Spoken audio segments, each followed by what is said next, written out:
bulan ulang tahunnya salat. Ini adalah bulan di mana Allah Subhanahu wa taala mengangkat sang nabi menuju keluhuran Mi'raj, yang Mi'rajnya kejadiannya cuma beberapa detik, namun keberkahan dan keluhurannya berlanjut kekal dan abadi kepada seluruh umat beliau, membawa rahasia kemuliaan salat, kemuliaan sujud, kemuliaan doa dan zikir di dalam solat yang berpadu padanya hampir seluruh macam zikir dan ibadah, yaitu padanya tahmid, padanya tahlil, padanya tasbih, padanya istighfar, padanya doa, padanya sujud, padanya ruku, padanya sedemikian banyak lagi salawat kepada Nabi sallallahu alaihi wasallam, padanya Al-Quranul Karim, dan padanya sedemikian banyak rahasia keluhuran ibadah berpadu di dalam salat itu, yang kesemuanya dipadukan oleh Allah Subhanahu wa taala untukku dan kalian dan seluruh keluarga besar umat Sayyidina Muhammad hingga akhir zaman sallallahu alaihi wasallam wa baraka alaihi wa ala alihi hadirin hadirat yang dimuliakan Allah. Maka di dalam perkumpulan luhur ini, saudara-saudariku yang kumuliakan, tiada lupa kita untuk selalu bermunajat dan berdoa dan mengingat diri kita dari banyaknya dosa yang telah kita perbuat. Jangan berputus asa dari pengampunan ilahi, karena pengampunannya selalu terbuka dan tiada pernah tertutup. Seraya memberikan pengampunan lebih cepat dari keinginan kita untuk memohonkan pengampunan. Jika kita sudah ingin minta pengampunan dari Allah, berarti Allah lebih cepat untuk ingin mengampuni kita.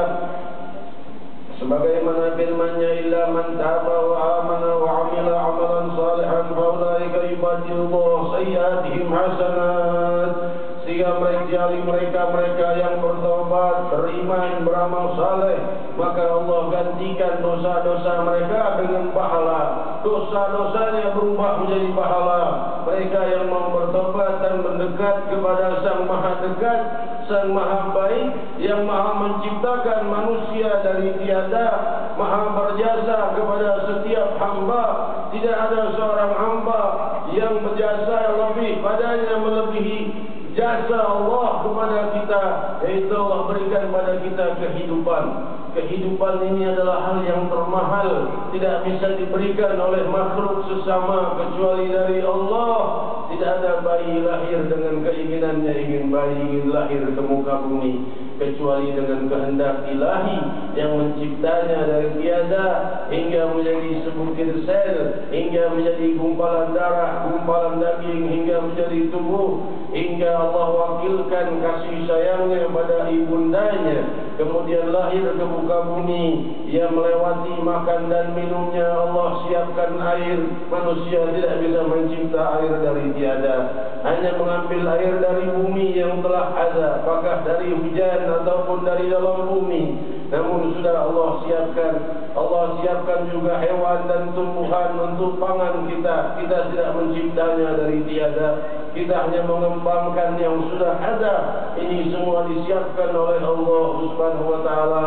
Namun bagaimana dengan hubungan kita kepada Rabbul Alamin Subhanahu wa taala yang paling banyak kita lupakan dari yang lainnya?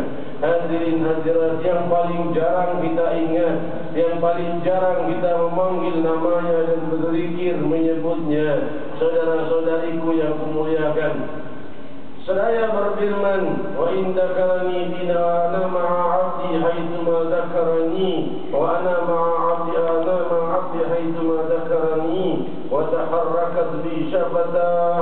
Demikian di dalam Sahihul Bukhari bahwa Rasul sallallahu alaihi wasallam bersabda, aku bersama hamba-hambaku jika ia mengingatku dan bergetar bibirnya menyebut namaku. Hadirin hadirat saudara-saudariku, jika kita memiliki seluruh kerajaan alam semesta, kalau perlu seluruh apa yang ada di surga, semua milik kita, belum berarti dibanding kita bersama Allah. Allah Subhanahu wa taala mengatakan, wa ana ma'a 'abdi haitsu ma dzakarani. Aku bersama hambaku ketika hambaku mengingatku. Siapa di antara kita yang ingin bersama Allah, maka ia mengingat Allah, Allah sedang bersamanya. Wa taharrakat bi syafatah, bergetar bibirnya menyebut namaku. Allah menghargai bibir yang bergetar menyebut nama Sayyidina Allah Subhanahu wa taala. mulia di sisi Allah itu sudah semakin jarang. Orang semakin hari semakin berat menyebut nama Allah, hingga semakin hari semakin malu dia menyebut nama Allah, dan dia merasa semakin hari semakin tidak perlu menyebut nama Allah, padahal Allah melihat bibir yang bergetar menyebut namanya. Seraya bersabda Rasul sallallahu alaihi wasallam, diriwayatkan di dalam Sahih Muslim, la taqumus sa'a hatta an la yuqala fil ardi Allahu Allah. Tidak akan datang hari kiamat selama masih ada di muka bumi yang menyebut nama Allah.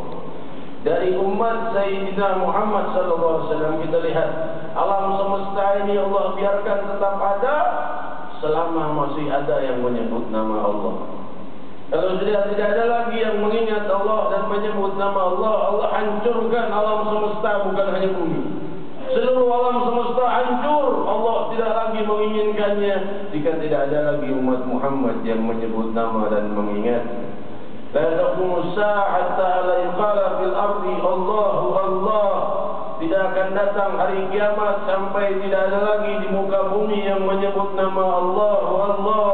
Tidak akan datang hari kiamat kepada Raja Musa sampai tidak ada lagi yang menyebut nama Allah Allah di muka bumi. Hadirin hadirat, melihat ini kita lebih mendalami lagi betapa kuatnya nama Allah ketika disebut bisa menahan hancurnya alam semesta, bukan hancurnya atau datangnya musibah atau datangnya segala apa-apa yang datang daripada musibah-musibah kecil. Hancurnya alam semesta bertahan sebab orang-orang yang berzikir, orang yang mengingat Allah, maka semakin seorang jauh dari zikrullah, maka ia semakin dekat dengan musibah, semakin dekat dengan masalah, semakin dekat dengan kesusahan di dunia dan di akhirat.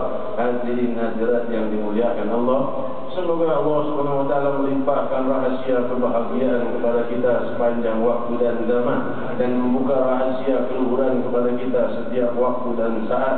Dan tiada Allah Subhanahu wa taala melihat kita terjebak di dalam dosa kecuali melimpahkan pada kita pengampunan. Tapi bukakan bagi kami rahasia keluhuran di bulan Rajab ini, di malam-malam doa ini, di malam-malam luhur ini. Bukakan cahaya keindahan-Mu sehingga kami memahami rahasia keindahan-Mu, hingga semakin ingin dekat kepada-Mu. Dan bukakan bagi kami rahasia kebahagiaan dunia dan akhirat, rahasia keluhuran dunia dan akhirat, kesejahteraan dunia dan akhirat, ketenangan dunia dan akhirat, kemuliaan dunia dan akhirat, kesucian dunia dan akhirat, keluhuran dunia dan akhirat, cahaya dunia dan akhirat. Wahai sang pemilik dunia dan akhirat, hal ini mustahil kecuali dari-Mu, wahai Allah. Mustahil dari selain-Mu kecuali dari-Mu, ya Allah, ya Rahman, ya Rahim, ya Dzal Jalali wal Ikram, ya Dzal Tawli wal In'am. Panjang pandanglah, lihatlah seluruh wajah kami ini. Pastikan kami semua sebelum